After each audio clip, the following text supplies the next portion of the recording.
কথায় যুক্তি আছে। তার মানে এই নয় যে গোপালকে আমি অবিশ্বাস করি, কিন্তু কেউ গোপালের হাত দিয়ে আমার প্রাণ নেবার চেষ্টাও তো করতে পারে। ব্যাস, ওষুধে কাজ দিয়েছে। অনেক বুদ্ধি থাকলে তবে না মন্ত্রী হওয়া যায়। যাকে গোপাল, কিছু মনে করো না, তোমার আনা অমৃত আমি খেতে পারছি না। আমার সুরক্ষার জন্য কি করব বলো, আমি যে নিরুপায়। মহারাজ, আজ এতদিন পরে এসে আপনার কাছে আমিও এই কথা শুনবো সেটা ভাবিনি। যেখানে বিশ্বাস নেই সেখানে গোপালও নেই।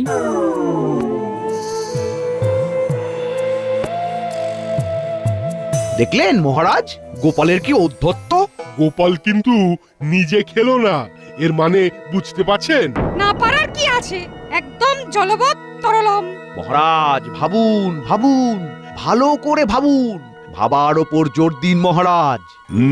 কথাটা তো ঠিক, মন্ত্রী তো ঠিক কথাই বলেছে। না না না, এর মধ্যে নিশ্চয়ই কিছু গূঢ় তত্ত্ব আছে।